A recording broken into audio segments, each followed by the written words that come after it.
अभ्यास 54। शिक्षा की प्रगति और देश की बेकारी को मामूली तौर पर देखकर कहा जाता है कि पढ़े लिखे युवकों की दशा अच्छी हो ही कैसे सकती है। एक तो शिक्षित युवकों की भरमार और दूसरे व्यापार, उद्योग धंधों और नौकरी की गिरी हालत बेकारी की भारी जटिल समस्या बनाए है। एक तो यह है ही, दूसरी खेती की बर्बादी, यानी 90% किसान जो गांवों में रहते हैं उनकी दशा देखकर हम कह सकते हैं कि यदि खेती तथा देशी व्यापार आदि में किए जाने योग्य सुधार शीघ्र न किए गए तो ऐसा न हो कि कुछ दिनों के बाद देश में आतंकवाद की लहर उठ पड़े।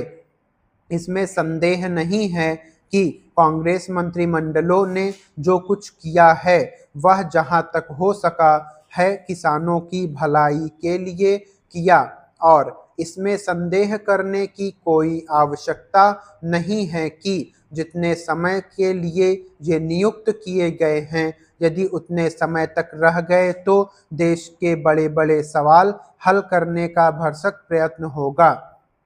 Para change. आजकल सिर्फ शिक्षा के होने या ना होने से खास मतलब नहीं, किंतु सबसे बड़ी बात यह है कि पढ़े लिखे लोग और बेकार ना बैठने पावें।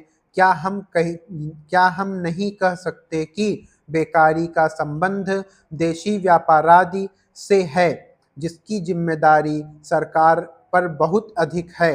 क्या हम नहीं कह सकते कि विदेशी सरकार से इस विषय में कुछ नहीं हो सकता।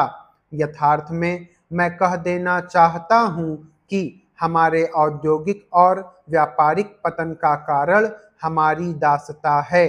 अतः अब से बड़ी बात यह है कि देश स्वतंत्र हो। यदि तुमने जापान की उन्नति को देख लिया है, जर्मनी के उत्थान को समझ लिया है, तो क्या तुम कह सकते हो कि दासता की बेड़ियों से मुक्त भारत भी देश की बेकारी और शिक्षा आदि छोटे छोटे सवालों को हल ना कर सकेगा।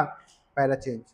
अतः जैसा पहले कहा जा चुका है, हमारी सबसे बड़ी और जटिल समस्या स्वतंत्रता है। सारांश यह है कि देश स्वतंत्र होने पर हमारे सारे राष्ट्रीय प्रश्न आप से आप हल हो जाएंगे।